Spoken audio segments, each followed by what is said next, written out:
Salut à tous, bienvenue dans Dixon Discute. Moi c'est Dixon, je suis comédien et auteur. Mon métier, c'est de créer ou d'utiliser la création des autres et de la mettre en forme. Donc j'ai envie d'en discuter avec ceux qui font comme moi, qui inventent, qui matérialisent le monde autrement. On va essayer de comprendre ensemble les méthodes et tout ce qui se passe dans la tête d'un créatif. Et pour ça, il n'y a rien de mieux qu'une bonne discussion. Salut. Bonjour. Ah, pardon, désolé, j'ai parlé la première. Bonjour, Bonjour, ça va? ça va et toi? Super. Déjà, comment tu t'appelles? Je m'appelle Isor. C'est comme ça qu'on t'appelle dans ton métier? Ouais, c'est mon prénom. Ok, qu'est-ce que tu fais? Alors moi, je suis costumière, décoratrice et scénographe. Ok, depuis quand tu fais ça? Je suis au tout début de ma carrière. Là, je viens de sortir des études, donc ça va faire 1 an à peu près que je fais ça de manière professionnelle.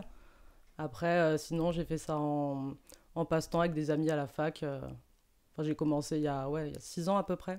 Du coup, tu es costumière et décoratrice. Ouais, tout à fait. Ok, du coup, tu décores les gens et les lieux. Ouais, c'est plutôt je décore les lieux et je costume les gens. Mais ouais, c'est Ouais, ça. mais c'est un peu une façon de décorer les gens, de les costumer. Tout à fait, ouais. Il y a un rapport entre les deux. Ah oui, ça c'est sûr, ouais. Mais c'est volontaire d'avoir lié les deux ou pas? Je pense pas que c'était volontaire, mais ça s'est fait très naturellement. En fait, mon premier projet, le premier court-métrage auquel j'ai participé, on m'a donné directement la double casquette, à savoir celle des décors et du costume. Et du coup, bah, j'ai toujours lié les deux. Donc au final, pour moi, ça va ensemble. Mais le premier truc que tu faisais, c'était quoi à la base? J'ai une facilité avec les costumes, quand même. D'abord, c'est les Ouais, costumes. d'abord, c'est les costumes. Et par la force des choses, on t'a donné à faire les décors et t'as fait les décors et ça t'a Voilà, plu. tout à fait. Bah, en fait, au début, ouais, c'était vraiment costume. Et en fait, plus le temps passait, et plus je me suis intéressée à l'espace qui était autour des comédiens. Et du coup, j'ai commencé à m'intéresser au décor et à la scénographie aussi, parce que je suis aussi dans le théâtre. Et voilà, c'est à peu près comme ça que ça s'est fait pour l'instant. Il y a un vrai lien entre la scénographie et les décors? Oui, oui, oui, parce que la scénographie, c'est la scène. Et je pense que la scène qu'on a avec la caméra, elle est tout à fait légitime. Enfin, elle a la même place pour moi. Donc c'est vraiment, tant que c'est un espace qui entoure le corps, pour moi, ça va avec. Ok. Et si t'aurais pas fait ça, est-ce que t'aurais fait un métier qui est aussi artistique ou créatif? Alors, très bonne question. Ça, c'est sûr que de toute manière, ça a toujours été dans la création. Depuis toute petite, j'ai toujours dit que je voulais un métier créatif où je pouvais ne pas être dans la routine, bouger, changer de projet, changer de personne, changer de couleur. Après, si j'avais dû faire autre chose, je pense que j'aurais sûrement fait de la cuisine ou de la pâtisserie. Et pour moi, c'est un métier tout à fait artistique aussi, parce que bah, pareil, c'est des matières, c'est des couleurs, c'est un assemblage de formes. Du coup, je pense que ça aurait été la cuisine. Et qu'est-ce qui a déterminé le choix de ne pas faire de la cuisine et de faire de la décoration? Hum, Bah déjà, moi, j'ai fait pas mal de théâtre plus jeune.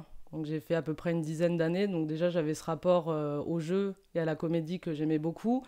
Et j'ai fait pas mal de photos aussi. Et quand il a fallu s'orienter, du coup, après le bac, je savais pas trop quoi faire. Et puis, je me suis dit, bon, bah, t'aimes la fiction, t'aimes l'image, t'aimes le jeu. J'ai relié, j'ai fait du cinéma. Ça s'est fait comme ça. Tu préfères le cinéma ou le théâtre? Ah, j'ai du mal à choisir. J'ai du mal à choisir encore. Disons que je suis peut-être plus sensible au cinéma, mais je pense que je trouve mieux ma place dans des récits qui sont racontés sur scène directement au théâtre. Après, je mets une relation très importante entre les deux, parce que pour moi, le cinéma, c'est du théâtre et le théâtre, c'est aussi du cinéma. Donc, je joins vraiment les deux ensemble. Bah, c'est un grand débat, ça. En tout cas, pour les comédiens. Ouais. C'est un grand débat parce que moi, je fais du théâtre et j'ai pas encore fait de cinéma, mais je crois pas que ce soit pareil. Vraiment, tu vois. Non, je peux comprendre, parce que ça, c'est vraiment une question que je me pose très souvent, et c'est un débat que j'amène beaucoup aussi avec les comédiens que je rencontre quand je les costume. Et c'est vrai que, selon moi, bah, au théâtre, le comédien, c'est avant tout un corps. Donc un corps qui va être entouré par un espace, donc il va se déplacer sur la scène, aux yeux du public. Mais voilà, au cinéma, le comédien, c'est aussi un corps. Et c'est ce qu'on a tendance à oublier, je trouve, selon moi. C'est que par exemple, quand on fait un plan serré et qu'on se retrouve au niveau des épaules, le comédien a tendance à penser que ça va être que son émotion de visage. Pour moi, c'est tout le corps, parce que tu incarnes un personnage. Et c'est pour ça que pour moi, les deux sont très reliés. C'est que vraiment, c'est une incarnation de personnage, et ça va pas être juste la tête. Ça va être le corps, la manière de se déplacer, ça va être... bah voilà, c'est vraiment un tout, quoi. Et c'est pour ça que je trouve vraiment un lien entre les deux. Et t'as fait un peu de théâtre et de la photo. Ouais. Pourquoi t'as pas fait, tu t'es pas mis toi en avant? Pourquoi t'es pas devenue comédienne? Bah, j'y pense encore, pour pas te mentir, ça m'arrive de me dire qu'il faudrait peut-être que j'essaye, mais c'est vrai que je suis plus sensible à voir les autres le faire et à aider à créer ces personnages justement, donc apporter un costume complet ou un espace dans lequel ils peuvent évoluer. C'est vrai qu'après, moi, je me suis mise en avant un bout de temps bah, avec mes cours, mais bah, ça m'est vite passé en fait, c'était pas mon truc. C'est pas ton truc. Non.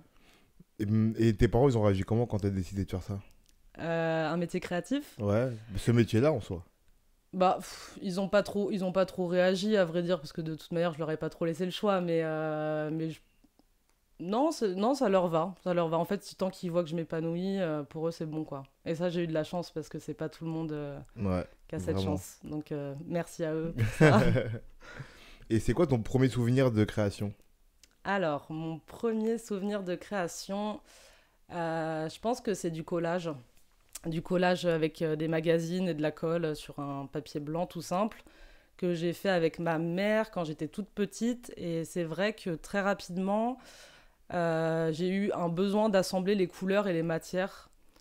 J'ai fait une première composition qui, en fait, pour une meuf qui avait 4 ans, était vraiment bah, plutôt cool, quoi. Et C'était quoi? c'était, je sais plus, il y avait une mannequin au milieu pour la pub Lolita Lempicka, c'est un truc très féerique, très idyllique. Et puis j'avais mis autour des fleurs, des diamants. Enfin, c'était très, ouais, voilà, très monde féerique. Un peu ce qui est maintenant dans mon esthétique, de toute manière, quand je fais des costumes ou des fringues pour moi même. Ça veut dire que tu arrives à insuffler ça avec les contraintes des scénarios ou ce que les metteurs en scène te demandent, tu arrives à insuffler ton côté féerique, ce que t'aimes? Oh, bah ça dépend des personnages par contre. Ça dépend, mais c'est vrai que j'ai plus de facilité sur ce genre de monde-là, à mettre en avant des belles couleurs, à mettre en avant de la légèreté, du tissu qui vole. C'est vraiment plus quelque chose qui m'intéresse. Après, je sais, enfin, je peux faire du sombre, je peux faire du contemporain. Ça, je m'adapte toujours de toute manière. Mais disons que moi, quand je fais mes projets personnels et que je dois me costumer moi ou costumer une amie pour une vidéo que j'ai envie de réaliser moi-même, c'est vrai que ça va plus avoir tendance à être un truc hyper absurde, avec 3 fois trop de couleurs, vraiment beaucoup de contrastes et un truc un peu trop présent, quoi. Du coup, pour rebondir là-dessus directement, comment t'insuffles ta créativité avec toutes les contraintes que demande ce métier? En tout cas, c'est deux métiers du moins. Bah déjà, j'écoute beaucoup ce qu'on me demande, donc je m'adapte assez vite. Et quand j'écoute, j'entends un peu où sont les craintes des réalisateurs ou des metteurs en scène. Et moi, avec mon discours, quand je vais leur proposer des moodboards ou des planches de costumes ou des planches de déco, j'essaye de diriger un peu la chose dans mon sens, avec ma vision. Mais après, c'est pas tout le temps évident parce qu'il y en a qui ont leurs idées et c'est eux qui ont le dernier mot de toute manière. Donc moi, j'ai les mains liées à certains moments, mais c'est vrai que la plupart du temps, j'essaye de justifier mes choix, qu'ils les comprennent pour qu'ils puissent les accepter après, quoi. Et pour toi, la création, elle se matérialise comment dans le fait de juste habiller ou de décorer un espace? Tu peux m'expliquer la question d'une autre tournure? Dans le sens où tu te sers d'éléments déjà existants avec, avec un plan donné, tu vois. Genre moi je suis réalisateur ou metteur en scène, j'ai un contexte, j'ai le contexte de mon histoire et je te dis, bah, dans ce contexte-là, tu dois habiller les gens. Pour toi, dedans, où est la création là-dedans, tu vois? Parce on pourrait se dire, c'est juste habiller des gens, tu vois. Et en plus, avec un contexte donné, du coup, c'est plutôt facile, entre guillemets. Ouais, alors ça paraît facile comme métier, mais en fait c'est assez délicat parce que en fait chaque petit détail, enfin moi je suis très minutieuse sur les costumes. En fait chaque petit détail est là pour une raison, chaque petit détail raconte une histoire sur son personnage. Et du coup voilà, c'est par exemple si je décide de repasser la chemise, ça veut dire quelque chose. Si je décide de la laisser froisser, ça veut dire autre chose. Si je décide que par exemple le personnage, voilà, il a un petit bracelet, ce bracelet doit raconter quelque chose, un voyage qu'il a eu, un souvenir d'enfance, des choses qui contrastent aussi dans les tenues. Et du coup, c'est des tout petits détails comme ça que souvent, j'ai pas le temps d'aller jusqu'au bout parce que si tu fais vraiment un personnage de A à Z, tu peux passer 1 an, je pense, sur une tenue pour vraiment aller jusqu'au bout. Bon, j'exagère peut-être pas 1 an, mais tu peux aller très loin, quoi. Et c'est des tout petits détails voilà, qui sont peut-être pas forcément repérables pour un spectateur voilà, qui est peut-être grand public ou qui a pas l'habitude vraiment enfin, qui est pas dans ce secteur. Mais enfin, moi, en tant que costumière, je sais que quand je regarde un film, je fais attention à ce genre de détails. Donc je me dis, si moi j'y fais attention, c'est qu'il y a forcément d'autres gens qui y font attention aussi. Donc j'essaye vraiment de rendre le truc le plus complet possible. Mais complet au vu de l'image que veut le scénariste ou le metteur en scène. Alors, complet, oui, pour le scénariste et le metteur en scène, mais aussi complet déjà pour le comédien. Parce que, en fait, à partir du moment où les comédiens arrivent en HMC pour qu'ils s'habillent, C'est quoi HMC? HMC, c'est habillage, costume et maquillage. Donc, en gros, c'est la team qui fait costumière et make-up artiste. Donc, en fait, à partir du moment où le comédien arrive dans cette salle, moi, déjà, je l'appelle plus par son nom de comédien, je l'appelle par son nom de personnage. Et en fait, vraiment, j'essaye de les mettre dans leur personnage. Donc, c'est-à-dire que si le mec a sa tenue vraiment complète, il va devenir le personnage. Tu vois ce que je veux dire? C'est pas, je m'arrête pas juste à je te fous une chemise, je te fous une robe, et puis ça y est, bam, t'es ton, t'es, Mhm. tu fais partie du scénario. C'est vraiment, moi qui ai fait justement un peu de théâtre, je sais que les fois où je me sentais le mieux sur scène, c'est quand j'avais vraiment quelque chose de complet. La panoplie, quoi. Et du coup, ça, c'est des choses voilà, qui se matérialisent, comme tu dis, par des petits détails comme une boucle d'oreille d'un côté, pas de l'autre, un t-shirt mis à l'envers, des chaussettes dépareillées. Enfin, c'est plein de petits détails et voilà, qui complètent le personnage. Qui construit le personnage. Ouais. Mais du coup, ça t'est déjà arrivé d'influencer un rôle par les choix des artifices ou des accessoires que tu donnes au personnage? Ah oui, oui, oui. Tu peux donner un exemple? Euh, J'aurais peut-être 2 exemples à te filer. Le premier, c'était un court-métrage que j'ai fait juste après le confinement. Et ça se passait dans un squat. C'est une histoire d'un trio amoureux. Voilà, ils sortent de soirée, c'est une after, etc. Et le mec, je lui ai mis une combi rose, bleu de travail. Et en fait, je voulais apporter un côté humoristique au personnage parce qu'il est un peu barré, il est un peu. Voilà, il est tout le temps en train de charrier ses potes, etc. etc. Et pour le rendre humoristique, je me suis dit, je vais lui mettre un sifflet autour du cou. Tu vas te dire, mais pourquoi le mec porte un sifflet? Enfin, c'est hors sujet. Mais tu vois, dans sa tête, il peut se dire que pendant la soirée, il a fait chier ses potes avec son sifflet. Donc ça va être vraiment des petits détails comme ça. Pareil, Et là. ça, excuse-moi, Ouais. ça a influencé après la manière dont il a joué le personnage, cet accessoire-là ou pas? Je sais pas si lui, ça l'a influencé personnellement, mais en tout cas, voir que son personnage avait aussi un côté humoristique qui n'était pas forcément montré dans la séquence qu'on filmait et dans la scène, je pense que ça a peut-être aidé à lui apporter d'une autre tonalité à la manière dont il parlait, dont il répondait aux autres comédiennes. Je, je sais pas si lui, personnellement, ça l'a aidé dans le jeu, mais en tout cas, moi, ça complète l'histoire que j'ai de ce personnage. Et le deuxième exemple? Et le deuxième exemple, sur le même tournage, du coup, c'est la pote du mec dont je viens de te parler. Et elle était un peu perdue, voilà, elle savait pas trop ce qu'elle foutait là, elle était vraiment piteux état, elle avait pas dormi. Et en fait, 2 minutes avant le PAT, donc le prêt à tourner, quand on lâche le première action, j'ai fait pause, j'ai dit attendez, attendez, et je suis allée la voir, je lui ai dit tu mets ton t-shirt à l'envers. Et genre là, ils se sont dit mais pourquoi elle veut mettre le t-shirt à l'envers? Mais pour moi, il y avait une raison. C'est que la meuf, elle a pas eu le temps, elle a mis son t-shirt à l'envers, elle a pas calculé, et puis voilà quoi. Et ça s'est vu dans un plan et ça rendait super bien. Donc, Ça veut dire que tu as cette liberté-là, qui est laissée par le metteur en scène ou le réalisateur, de pouvoir te faire changer des éléments dans le plan quand tu as envie par rapport au costume. ça dépend des réalisateurs et des metteurs en scène, mais j'aime bien qu'ils me fassent confiance en tout cas. Et ça, c'est assez rare. Parce qu'en général, ils vont se dire qu'est-ce qu'elle veut, enfin, pourquoi. Mais moi, c'est des choix que je trouve justifiés et qu'au final, j'arrive à rejustifier soit sur le moment, soit après. Et puis au final, quand il y a le rendu, ils se disent bah c'était la bonne solution quoi. Et tu peux te permettre autant de liberté dans les décors ou pas? Non, non, les décors c'est un peu plus strict, je dirais. Après, encore une fois, ça dépend du décor, ça dépend du personnage. Parce que par exemple, si je dois faire une pièce, style imaginons une chambre, euh, ce personnage-là, et c'est pour ça que je trouve que la relation entre les décors et les costumes est très intime, c'est que ce personnage-là, il va avoir une chambre à son image, donc à l'image de son costume. Mais après, vu que les décors et les décorateurs et les costumiers ne travaillent pas du tout ensemble, ce que je trouve très dommage d'ailleurs, et que c'est un truc que je me pose très souvent la question, voilà, pour moi, ça va de pair, quoi. Pourquoi ça va de pair?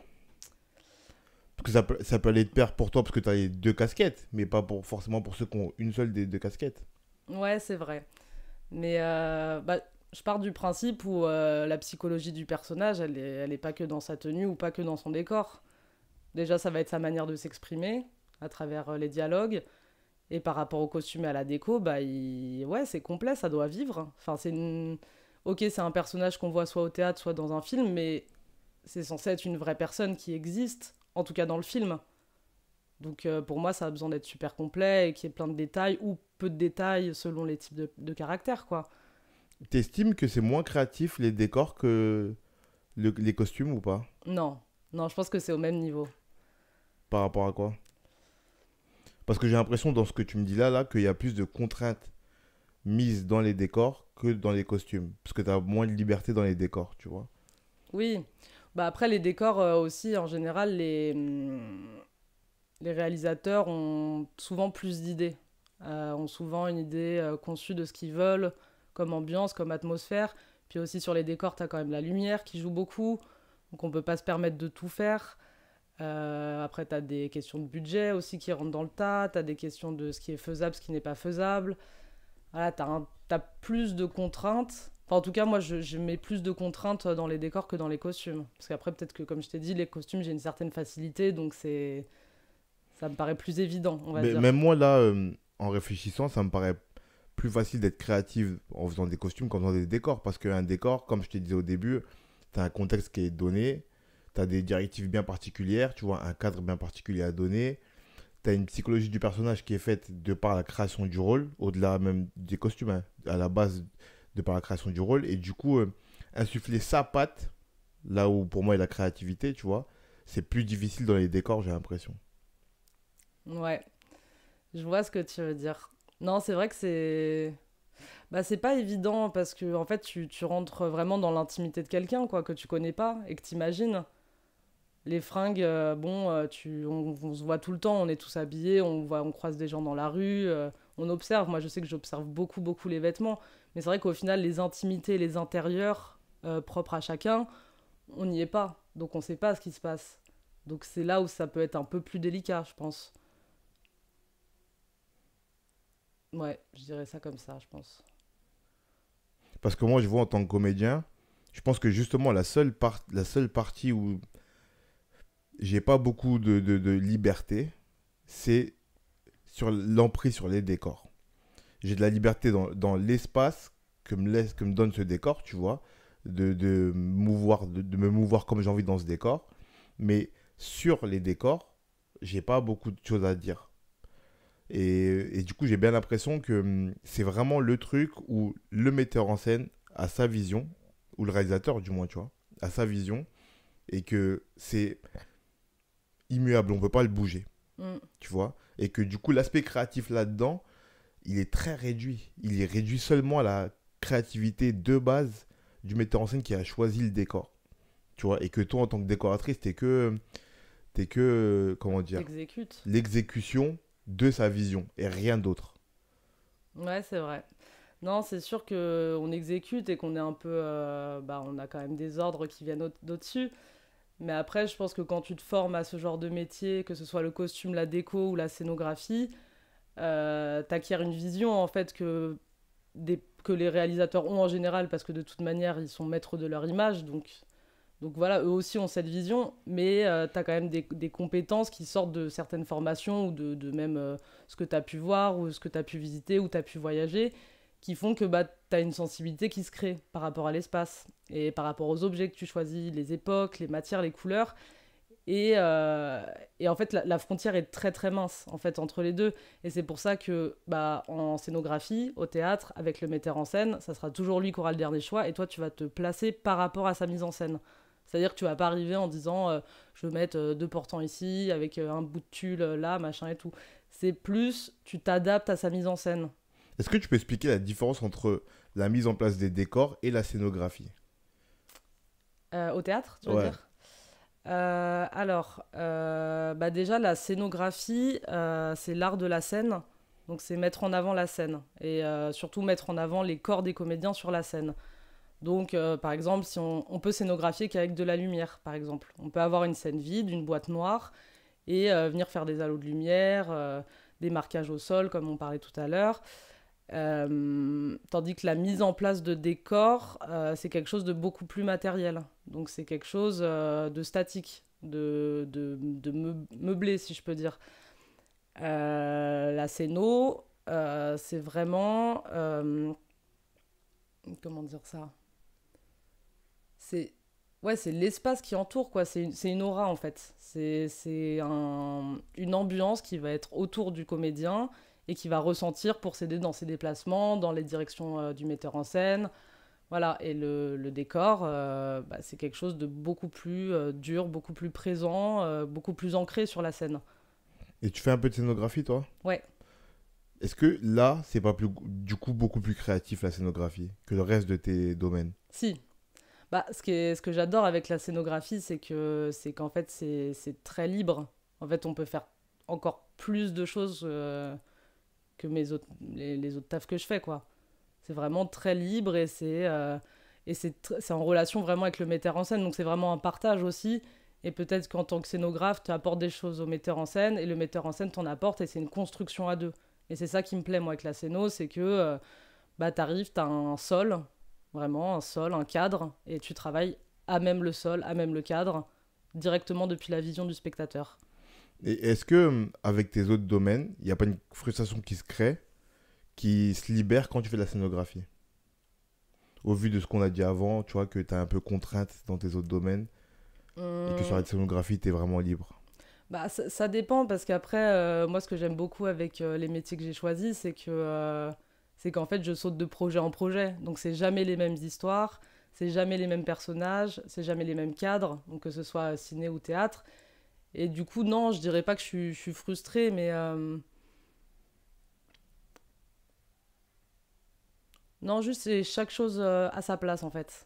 C'est un projet, ça sera ça, un autre projet, ça sera ça, et du coup, je peux pas me frustrer parce que bah, la scénographie, c'est totalement différent du costume ou du décor de cinéma. Donc c'est différents corps de métier. Donc j'arrive justement à balancer un peu entre les trois et puis revenir. Et puis surtout, ce qui est quand même assez chouette, c'est que ces notions de scénographie que j'ai ou ces notions de costume, je les relie toutes sur chaque projet. Donc même en faisant du costume, je vais me dire, en général, moi j'appelle la personne qui fait la déco pour lui dire envoie-moi tes planches, que je puisse voir quelle couleur il va utiliser, et comme ça je mélange tout. Et du coup, ça fait un bon gros mix. Et puis, en général, ça marche plutôt bien selon les projets, mais c'est comme ça que je procède, quoi. Tu peux faire un lien entre les trois et est-ce que ça peut agir comme des passerelles ou des vases communicants intérieurs pour amener dans les autres domaines, tu vois? Genre, est-ce que le fait de parfois faire deux, trois projets d'affilée sur la scéno, ça peut t'aider sur des projets de décor et inversement, tu vois? Ah oui, oui, tout à fait. Parce que de toute manière, quand je me mets à travailler, ma première recherche, c'est mes inspirations.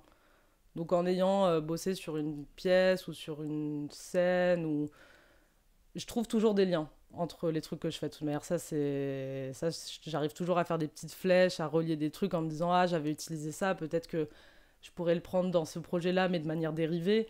Donc, donc je suis un peu, je tourne beaucoup autour de mes projets. Je retourne voir ce que j'ai fait, mes moodboards.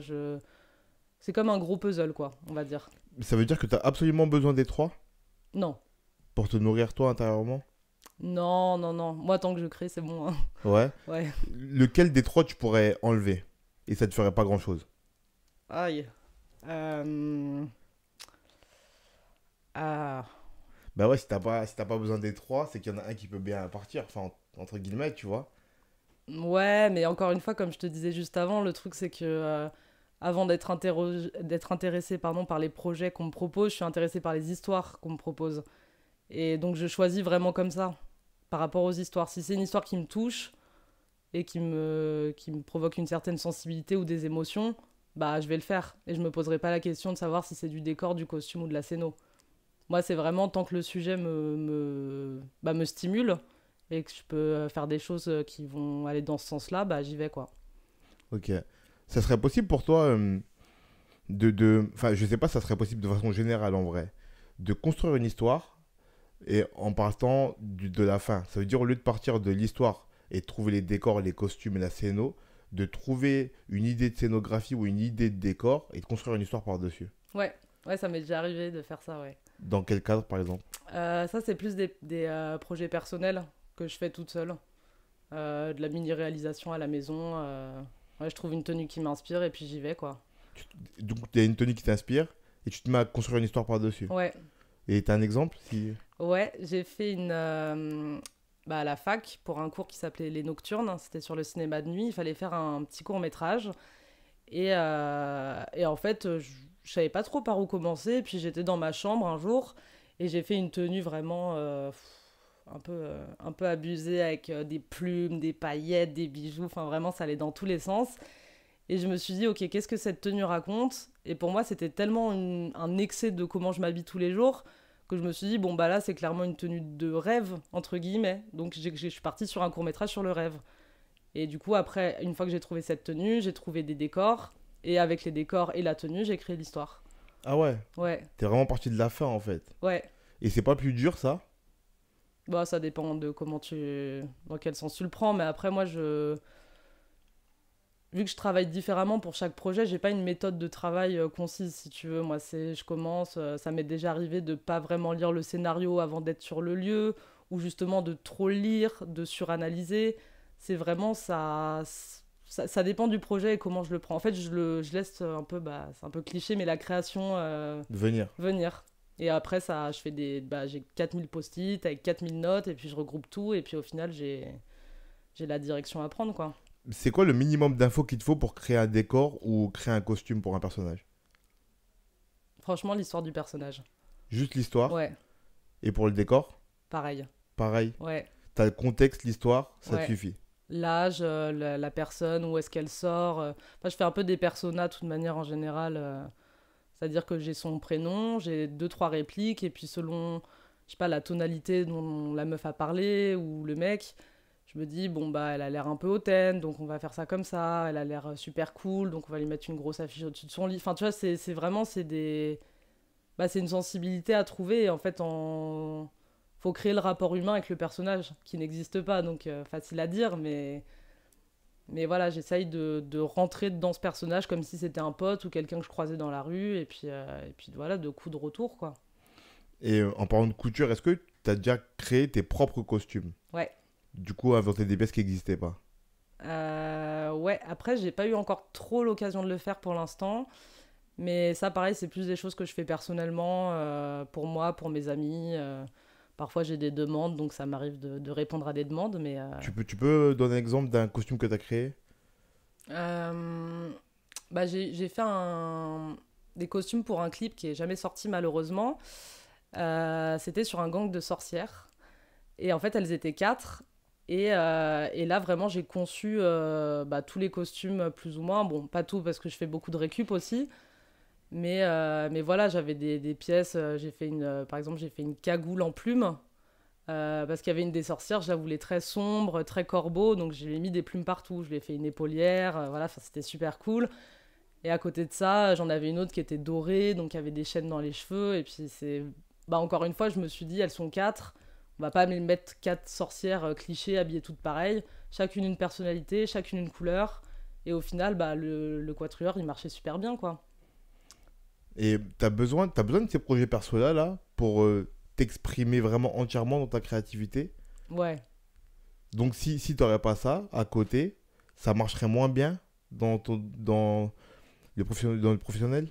Je sais pas si ça marcherait moins bien parce que de toute manière, voilà, je suis quelqu'un de créatif, donc ça, en général, ça glisse. Mais c'est vrai que moi, par rapport à ma construction de mon esthétique, c'est intéressant pour moi de voir ce que je peux faire, quoi, et d'aller au fond de mes idées parce que j'aimerais bien peut-être plus tard potentiellement lancer ma marque de fringues, tu vois, potentiellement faire des choses aussi qui sont vraiment avec ma signature. Mais ça sera plus tard. Ah, t'as des envies de création pure quand même. Ah ouais, ouais, ouais. Hmm. Mais ça fait longtemps, de toute manière. Enfin, Même j'ai fait un documentaire sur mes amis, enfin, j'ai écrit, je fais de l'écriture. Voilà, c'est des choses tout bêtes qui sont devenues, bah ouais, vitales, quoi. Vital. Ouais, Mais c'est pour ça que je te demande s'il n'y a pas une frustration quand tu fais ces métiers-là, tu vois. Quand tu as toute cette créativité qui déborde, que tu as envie de lâcher, mais que tu es dans des métiers où tu es un peu contraint, tu vois, même gentiment, mais que tu es un peu ah, t'es juste cadré. tu vois, tu es cadré. Mm.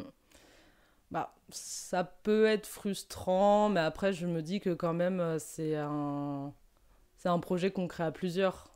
Donc j'aime aussi cet esprit d'équipe, de se dire que je fais les costumes et qu'à côté, il y a quelqu'un qui va faire du montage, il y a quelqu'un qui va faire le son, il y a quelqu'un qui va diriger. Donc j'aime bien cette idée de mouvement de groupe. On se met à plusieurs et on crée un projet, donc ça me dérange pas. Mais après, c'est vrai que j'aime bien faire les choses de mon côté aussi, quoi. Ok. Et est-ce que tu peux me citer un film ou une pièce avec un décor ou des costumes qui t'ont vraiment frappé, qui t'ont vraiment marqué? Alors, c'est difficile parce que je suis quand même super bon public. En tout cas, je peux te dire le premier souvenir de cinéma que j'ai qui m'a vraiment touché au niveau du costume et du décor, c'était La Belle et la Bête de Cocteau. Que vraiment, quand j'ai vu ça, j'étais toute petite, je me suis dit, c'est ça que je vais faire, Il y quoi. avait quoi dedans qui te frappait? Bah, c'est... c'était super irréel, en fait. Et ce qui est assez drôle, c'est que enfin, on le voit aujourd'hui, c'est du carton plume. Enfin, c'est des décors voilà, en carton un peu. Mais en fait, c'est l'illusion qui est rendue, moi, à chaque fois, qui me frappe, quoi. C'est vraiment, t'es dans un studio, tu vas avoir les deux tréteaux avec le fond blanc ou d'une autre couleur. Par-dessus, tu vas avoir le décor. Et quand la photo est prise, l'illusion est totale, quoi. Et moi, c'est vraiment ça que j'ai aimé, quoi. En fait, c'était le minimalisme dans, dans la mise en scène, mais qui donnait une profondeur puissante qui t'a impressionné. Ouais, ouais. Bah, c'est vraiment se dire qu'il existe un monde derrière ce cadre. Et Avec très peu de choses, en fait. avec très peu de choses ou beaucoup de choses. Ça dépend encore une fois de l'histoire, puis de ce qu'on me demande, quoi. Et c'est quoi tes aspirations principales pour trouver tes décors ou trouver tes costumes? Oh bah c'est tout ce qui m'entoure, hein. Ouais. Ouais, ça T'as j'ai pas de pas trop référence en de... tête au niveau décoration, costume? Ou Hum, même cinématographique, des univers, tu vois? Bah, j'aime beaucoup l'univers de Tim Burton, mais c'est un univers qu'on peut pas appliquer à tous les projets. Donc en fait c'est vraiment en fonction de ce qu'on me propose. Moi je vais chercher des inspi, je vais chercher des références sur des films que j'ai vus, dans des livres. Même enfin dans la rue, tu vois, ça m'arrive de prendre en photo des gens dans la rue juste parce qu'ils sont habillés d'une manière où je me dis bah celui-là ça pourrait tout à fait être un personnage, quoi. Donc j'essaye vraiment de me nourrir de tout et de ne pas rester que sur le ciné, de ne pas rester que sur le théâtre. Enfin j'essaye vraiment de me nourrir de tout, même des discussions quand je rencontre des gens en soirée ou que je me fais des nouveaux amis, j'essaye vraiment de comprendre la personne et du coup ça m'inspire aussi, quoi. Tu vois, tout à l'heure, tu m'as parlé du fait que toi, t'aimais bien le côté féerique et tout. Et là, tu me parles de Tim Burton. Est-ce que tu crois que ce serait possible d'avoir une idée en tête et de l'appliquer partout, tu vois? Par exemple, de prendre Tim Burton ou l'univers féerique, tu vois, et de pouvoir l'instiller un peu partout dans n'importe quel contexte. Ou c'est vraiment trop compliqué de faire ça? Non, je pense pas que ce soit possible. Enfin, enfin ça dépend à quel niveau parce que non, je pense pas que ce soit possible. Parce qu'en fait, ça voudrait, enfin, pour moi, dans mon métier, ça voudrait dire me rester sur une seule chose. Et je peux pas rester que sur une seule chose, sinon je vais fausser l'histoire. Enfin, je vais donner quelque chose qui ne sera pas juste. Du coup, j'essaye vraiment de sortir de ma zone de confort à chaque fois et de pousser encore un peu plus loin, vers des choses que je connais ou que je connais pas. Donc ça dépend, quoi. Mais je pourrais pas faire tout le temps le même décor. Enfin, je pourrais pas avoir tout le temps les mêmes éléments ou les mêmes représentations ou symboliques. Ça serait pas possible. Même dans un symbolique, c'est-à-dire, quand on dit symbolique, on parle de subtilité plutôt, tu vois. Ouais. Même avec ça, ce serait pas possible. Si, ça serait possible, mais il faudrait vraiment que j'ai que des choses qui soient vraiment très liées entre elles. Et dans ce métier, enfin, dans ces métiers, tu tombes jamais sur la même chose. D'où le fait que j'ai choisi de faire ça aussi. C'est parce que c'est pas la routine, c'est que ça change tout le temps, que tu as affaire à de nouvelles personnes. Donc voilà, non, Ça veut dire que Ouais. du coup, toi, par exemple, excuse-moi, du coup, tu vois, t'aimes bien Tim Burton, qui a un univers qui est archi reconnaissable. Ouais. Du coup, ça veut dire que si t'es son costumier ou son scénariste ou qui que ce soit qui travaille avec lui, tu sais ce qu'il faut mettre comme élément pour que son univers soit reconnaissable. Ça te plairait de travailler avec quelqu'un comme ça, de pair, mais d'avoir un univers étendu, mais qui soit toujours à peu près le même, Ouais. Ouais, ça, j'aimerais bien. Mais après, il faudrait que je puisse faire autre chose que à ce qui côté. a... je veux dire pour autre chose que ce qui a déjà été fait avec cette personne. C'est-à-dire que si je me travaille avec, je sais pas, Tim Burton ou Wes Anderson, je vais pas avoir envie de faire des choses qu'on a déjà vues dans ces autres films. Peut-être apporter une nouvelle dimension en gardant sa base d'esthétique et voilà, sa base de personnages, comme tu disais, mais aller soit un cran au-dessus, soit faire quelque chose de plus simple, en le reconnaissant toujours, mais voilà, apporter une autre dimension, je pense. Ok. Hmm, tu... Est-ce que ça t'arrive parfois d'être en manque d'idées quand on te propose un projet, tu vois, ou de pas trouver les idées qu'il faut par rapport à ce projet? Alors, en manque d'idées, ça m'est jamais encore arrivé, donc je touche du bois. Après, pas trouver les bonnes idées, ça m'est déjà arrivé. Après, ce que j'essaye de faire en général, c'est proposer deux ou trois tenues super contrastées les unes entre les autres. Donc même si je tombe faux avec l'une des trois, en général, il y en aura une qui correspond parce que je mets des trucs hors sujet. Ah, mais c'est fait exprès, du coup, c'est un peu de la Ouais, triche. après, moi, j'aime bien voir différents aspects. Tu vois, là, par exemple, je suis en train de travailler sur un personnage.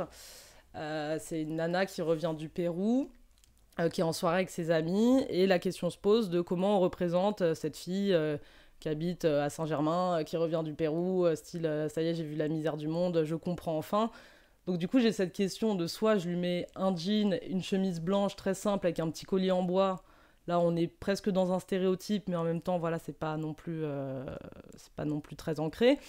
Ou est-ce qu'au contraire, je vais jouer plus une robe avec des paillettes, avec des couleurs et quand même un collier en bois. Ça, en fait, c'est très subtil. Et ça va vraiment dépendre, encore une fois, de la psychologie du personnage. Et à ce niveau-là, c'est les metteurs en scène ou les réals qui ont les derniers mots. Et du coup, comme tu me dis que c'est eux qui ont les derniers mots, est-ce que ça, tu juges jamais toi ton propre travail? T'attends toujours que le metteur en scène juge ta proposition?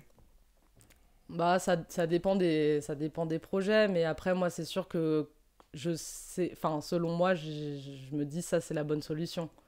Tu trompes jamais? Enfin, t'as jamais l'impression de te tromper? Ça t'est jamais arrivé d'arriver sur un projet où on te dit, ben, moi je veux tel décor ou tel costume, que tu commences à travailler là-dessus, à réfléchir un peu, et puis tu sais que t'es pas dans le bon chemin, mais t'as que ça à proposer, y a que ça qui te vient. Mais Ouais. tu sais au fond de toi que ça va pas aller. Bah, ça m'est déjà arrivé, et quand ça allait pas, j'ai tout changé à la dernière minute, hein. Ah ouais? Ouais. Il y a toujours un truc, une idée qui vient te sauver pour que tu arrives à Ouais, tout ça par changer. contre, je trouve, enfin, la plupart du temps, ça m'est pas encore arrivé, mais je trouve toujours une solution. Même filer la tenue que j'ai mis sur moi la journée et qu'au final le match sera mieux, j'échange de tenue, hein. Du coup, on t'a jamais dit, il y a jamais un metteur en scène qui t'a dit, alors là, t'as fait n'importe quoi, ça correspond pas du tout à ma vision, je comprends rien à ce que t'as fait. Non, pas encore. Je touche du Mais bois pour ça, toi. moi aussi, encore. Non, ça m'est pas arrivé, mais après, de toute manière, moi je fais du suivi, donc de la prépa, donc en général, on sait vers où je me dirige. Et du coup, il y a vraiment bah ouais, un suivi, un dialogue. Donc on construit à deux aussi. Moi, j'aime pas faire mon costume dans mon sens et me dire c'est moi qui ai raison et vous savez pas. Par exemple, les comédiens, je les appelle, je leur dis écoute, si t'as des idées de tenue, comment t'as interprété ton personnage? Est-ce que tu la vois en robe? Est-ce que tu vois des couleurs? Est-ce que t'as des idées? Bon, parfois, t'en as qui ont aucune idée et qui me disent moi, je te fais confiance. Et puis parfois, t'en as qui me disent ouais, moi, je la vois un peu comme ça, cette nana.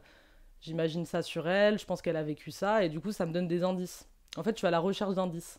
C'est que des indices que je Tu mets prends. une enquête en fait. Voilà, c'est une enquête. C'est un peu ça, ouais. Mais du coup, elle se situe où l'autocritique dans ce métier où on se trompe jamais, tu vois? Quand je dis se tromper, ça veut dire c'est jamais aboutir à quelque chose de négatif, tu vois? Moi, ça m'arrive d'écrire des textes, par exemple, je me vautre, je les donne, les gens ils comprennent pas. Tu vois, on m'a déjà renvoyé des textes, on m'a déjà dit que ça touchait pas les gens, tu vois. Là, la manière dont tu construis ton métier et dont tu construis la relation avec les metteurs en scène et tout, elle fait que tu n'arrives jamais sur un truc comme tu m'as dit, ça t'est jamais arrivé, d'arriver quelque part où on t'a dit oh, c'est nul, tu vois. Du coup, comment tu construis ton autocritique quand tu es dans ce petit cocon-là, un peu de confort, tu vois, si on va appeler ça comme ça? Mm. Euh, Bah, je pense que ça va se faire avec l'expérience aussi.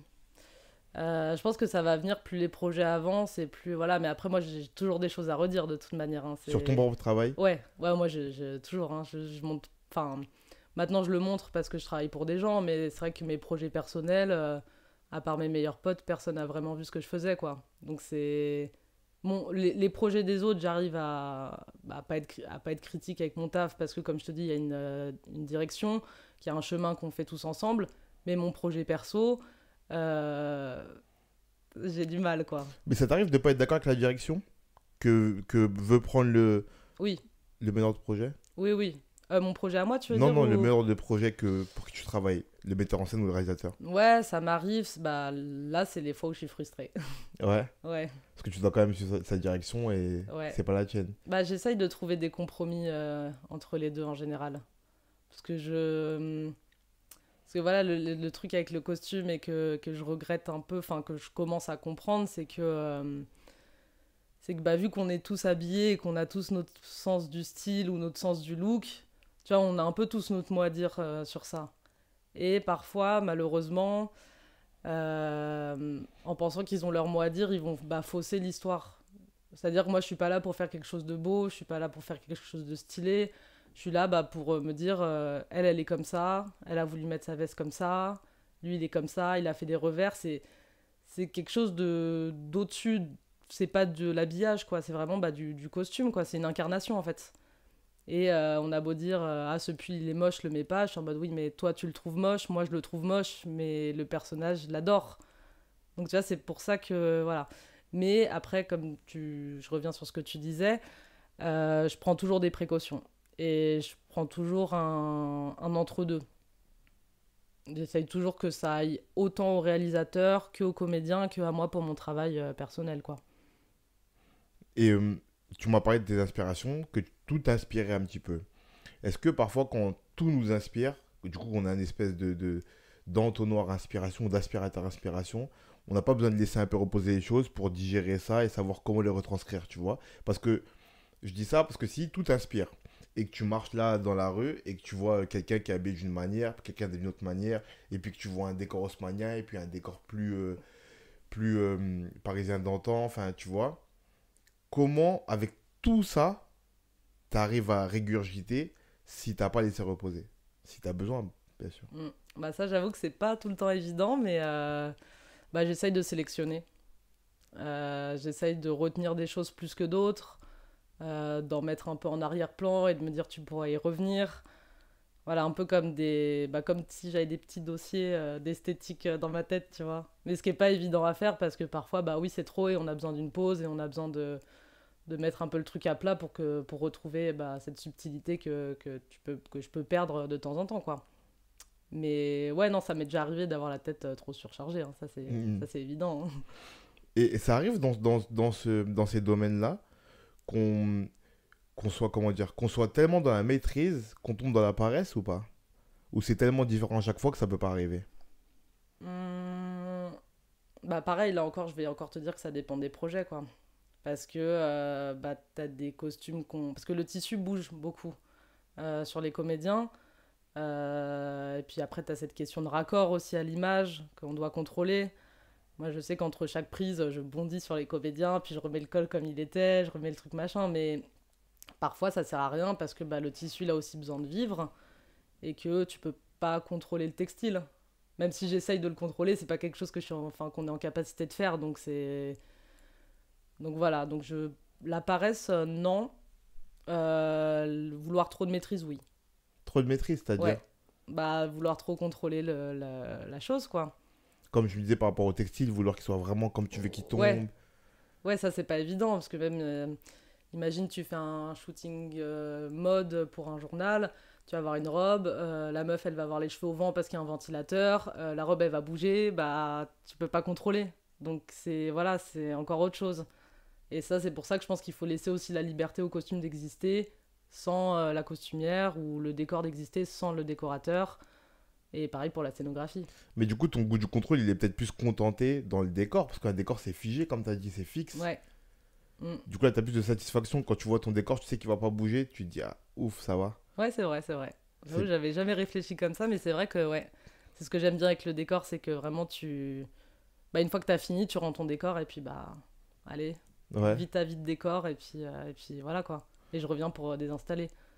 Et pour la scéno qui par essence est dans le mouvement. Du coup, là, le contrôle, il est où? Bah, je crois que ça, c'est le seul truc qu'on peut pas vraiment contrôler, hein.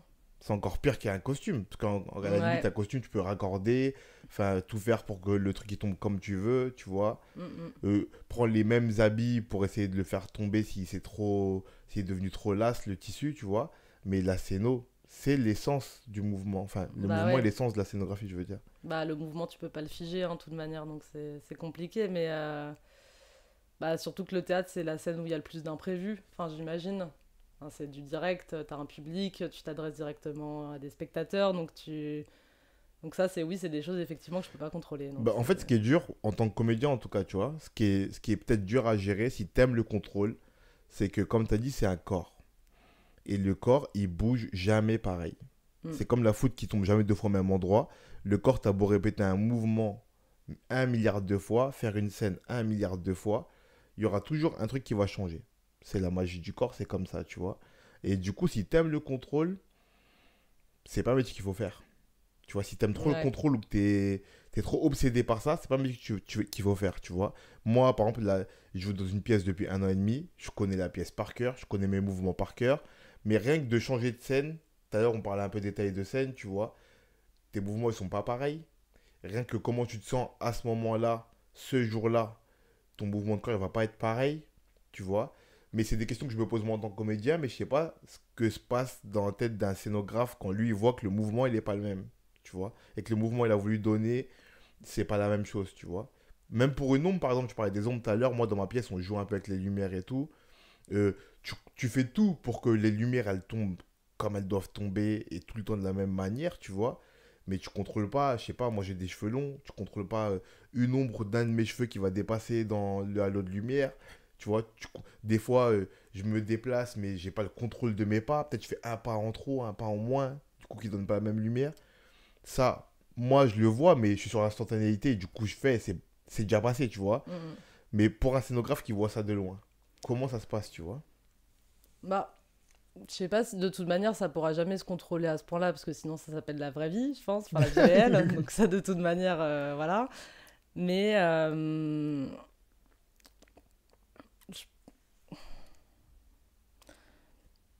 je pense qu'on peut pas, c'est des choses qu'on pourra jamais contrôler, mais des choses qu'on peut peut-être appréhender. Donc on peut peut-être voilà, un peu augmenter la taille de la scéno autour de la personne, comme ça si comme, pardon, si comme tu dis, il y a un cheveu qui dépasse ou un machin, ça se verra pas. En fait, c'est des contraintes à prendre. À prendre. C'est des déplacements où tu te dis, bah, le comédien, s'il faut aujourd'hui, il ira un pas plus à gauche, un pas plus à droite, donc peut-être un élargissement de la lumière. Voilà, c'est des choses qui se réfléchissent avant.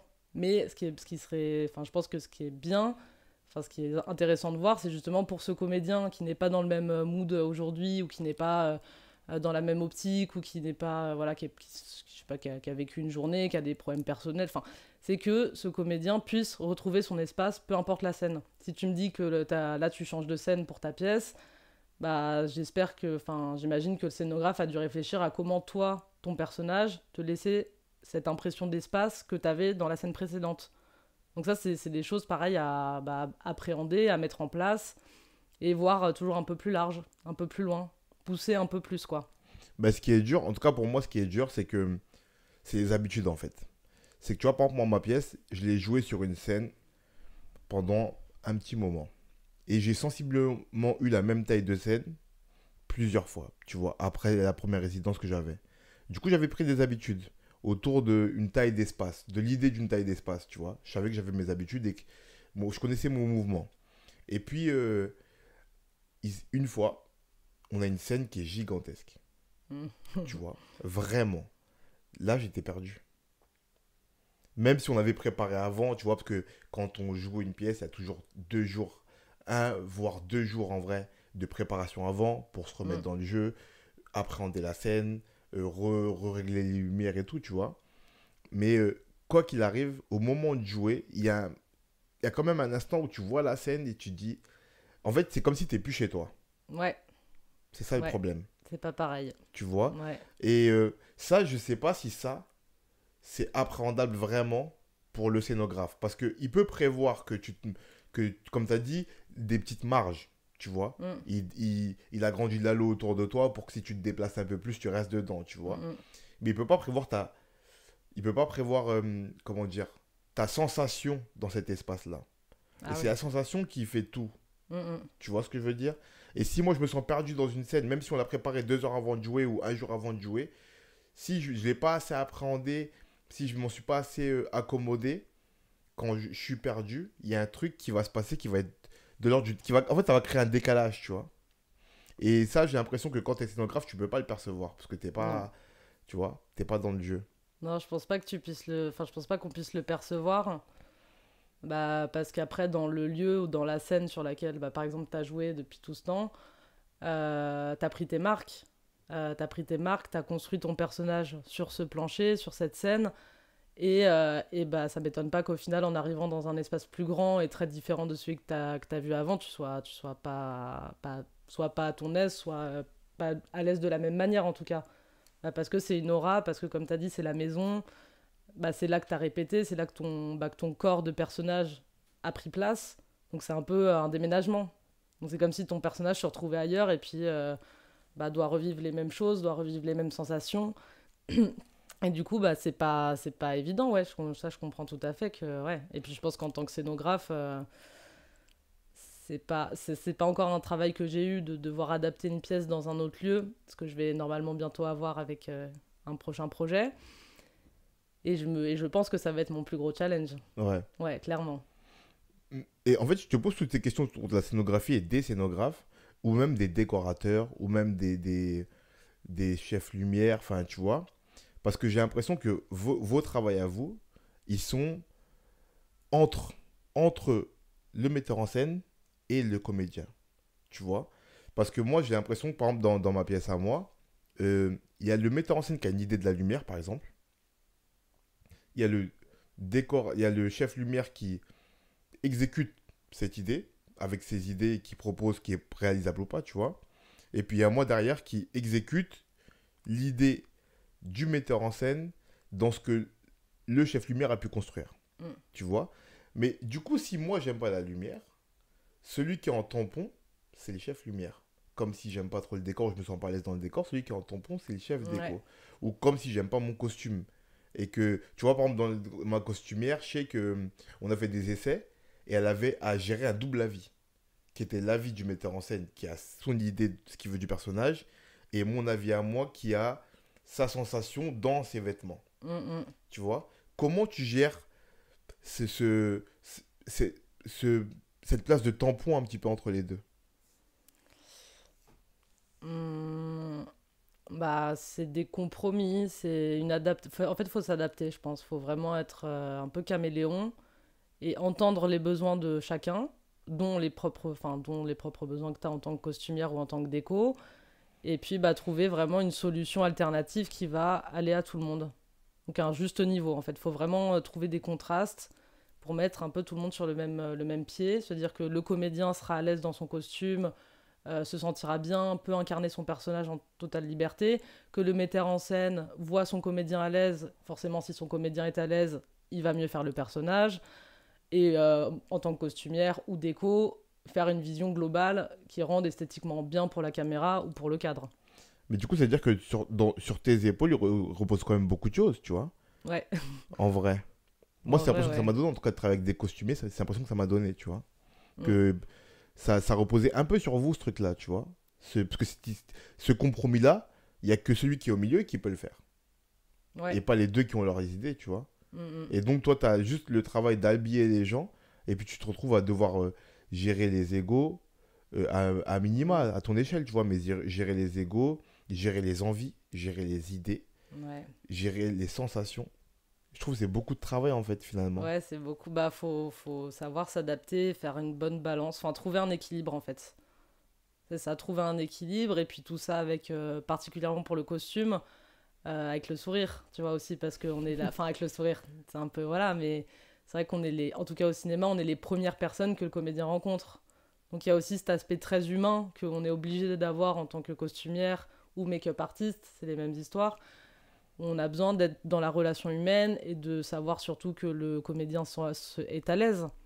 Et en mettant les gens à l'aise et en étant ouverte au dialogue, ouverte aux critiques, ouverte aux discussions, bah, ça fait que tout le monde se rend compte qu'il n'y a pas de problème et qu'on peut tous parler ensemble et trouver ce qui ira pour le mieux, quoi. Pour la solution. Ouais. Ok. Et est-ce que tu as un projet sur lequel tu as bossé dont tu es vraiment très fier pour le moment? Ou un projet perso que tu as mené à bien que tu es vraiment très fier? Bah, j'aime bien mes photographies. J'aime... J'ai des séries qui sont pas encore sorties. Ah si, j'ai un truc qui est pas mal, qui va sûrement te plaire en plus. C'est parce que moi je suis assez pas bordélique, mais voilà, j'ai pas mal de bazar chez moi et j'ai fait une série de photos de mon bordel justement et ça a donné lieu à des scènes assez cool. Je crois j'ai dû prendre 70 photos, il y en a que 6 que j'estime vraiment bien. Donc déjà aussi tu vois la marge un peu par rapport à comment je suis exigeante avec mon travail. Et en fait, ça mélange en fait la scéno et le costume. Parce que chez moi, t'as plein de fringues et que du coup, c'est des scènes vraiment très intimes où tu vas avoir une chaussure sur un lit avec à côté des bouteilles d'eau. Et je trouve que ce projet-là, il représente très bien l'aspect de tout ce qui est dans mon esthétique, quoi. Et du coup, c'est un projet que tu vas garder à vie? Non, il est fini, il faut juste que je retouche les photos. Je veux dire qu'il est significatif pour toi. Tu t'en Oui. souviendras à vie. Oui, oui. Ouais, mais après, tous les projets que j'ai fait perso, c'est des trucs que je garde à vie de toute manière. C'est des choses qui me construisent et qui complètent, comme je te disais, mes inspirations, tous les éléments que je trouve pour réaliser mes tafs. Voilà, même si j'ai beaucoup de mal à regarder, en général, quand j'ai fini un projet, j'aime pas le revoir. Si je le montre à des amis, je vais dire ah non, mais c'est nul, à ce moment-là, laisse tomber, regarde pas, ou je vais parler pendant pour distraire et tout, mais. J'ai beaucoup de mal à revenir sur mes autres projets parce que je trouve que je peux encore m'améliorer et que ça, je pense que ça va être pendant toute ma carrière, de toute manière. Donc, je suis en train de m'y préparer un peu, quoi. D'accord. On va conclure. Yes. Pour conclure, j'ai 3 petites questions. Allez.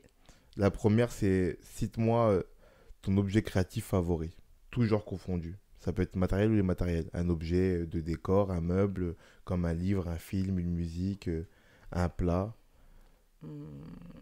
Je pense que je dirais le stylo. De stylo? Le stylo, ouais. Pourquoi le stylo? Parce que ça part de là. Enfin, ça part de l'écriture. Moi, c'est toujours, j'ai toujours besoin d'écrire. De noter, d'annoter.